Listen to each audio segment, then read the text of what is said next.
আজকের ভিডিওতে খুব সহজে সায়েন্টিফিক্যালি দুটো বিষয় নিয়ে কথা বলবো, যে কখন আপনি বুঝবেন যে আপনার চুল পড়ছে, মানে সিভিয়ার হেয়ার ফল হচ্ছে, এবং এই চুল পড়াটাকে আটকাবেন কী করে।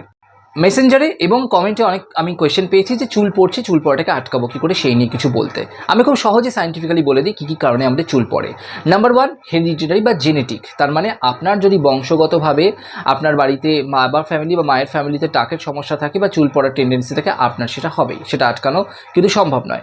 নাম্বার 2, আপনি যদি ব্যালেন্স ডায়েট না খান, মানে প্রপার ভিটামিন এবং খনিজ মৌল বা মিনারেল সমৃদ্ধ খাবার দাবার না খান, তাহলেও কিন্তু আপনার চুল পড়বে। নাম্বার 3, আপনি যদি কেমিক্যাল ট্রিটমেন্ট করেন, মানে আপনার চুলে যদি ঘন ঘন হার্শ কেমিক্যালযুক্ত হেয়ার কালার, হার্শ কেমিক্যালযুক্ত শ্যাম্পু বা নানান রকমের সেরাম বা নানান রকমের চুলে যে হেয়ার ট্রিটমেন্টগুলো হয় হামেশা, আজকাল স্ট্রেটনিং, কেরাটিন, স্মুথনিং, এই সমস্ত কিছু যদি ঘন ঘন করেন, তাহলেও কিন্তু আপনার চুল পড়তে পারে। বা চুলে যদি ঘন ঘন আপনি ব্লো ড্রাই করেন, তাহলেও কিন্তু আপনার চুল পড়তে পারে। আর একটা কারণ আছে অ্যালোপেশিয়া। অ্যালোপেশিয়া মানে আপনার মাথার মধ্যে হঠাৎ করে দেখলেন এখন প্যাচ প্যাচ পড়ে যাচ্ছে, যেখানে চুল হচ্ছে না, ছোটো ছোটো টাকের মতো হয়ে যাচ্ছে এবং চুল পড়ছে না। এর পেছনে কারণটা হচ্ছে কি না, আমাদের শরীরের ভেতরে রয়েছে একটা ইমিউন সিস্টেম, যে সিস্টেমটা আমাদের শরীরটাকে বিভিন্ন রোগের হাত থেকে রক্ষা করে।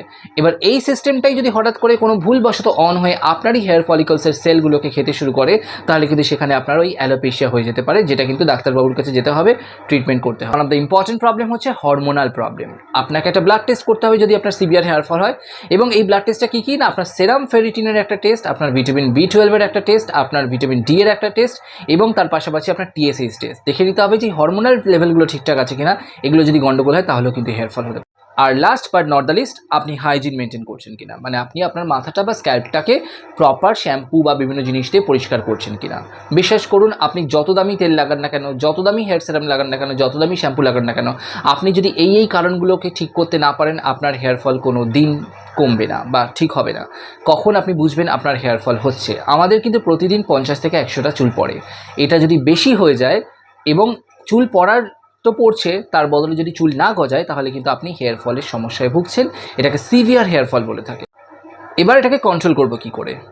আপনার স্ক্যাল্পটাকে পরিষ্কার করুন রেগুলার পারপাসে। নাম্বার 2, ব্যালেন্স ডায়েট, মানে ভিটামিন, খনিজ মৌল বা মিনারেল সমৃদ্ধ খাবার দাবার খান। Biotin, vitamin B12, vitamin D, iron, magnesium, zinc, এই জাতীয় যেন ঠিকঠাক, ভিটামিন সি, এইগুলো যেন আপনার খাবারে থাকে, সেটা একটু খেয়াল রাখুন, মানে ব্যালেন্স ডায়েট। নাম্বার 3, আপনার চুল পড়ছে কিনা সে বিষয়ে খেয়াল রাখুন, এবং কেমিক্যাল ট্রিটমেন্টগুলো থেকে দূরে রাখুন, এটা করতে হবে। আর নাম্বার 4, ব্লাড টেস্টগুলো করে হরমোনাল প্রবলেম হচ্ছে কিনা সেটা জেনে নিলে ডাক্তারের কাছে যেতে পারেন।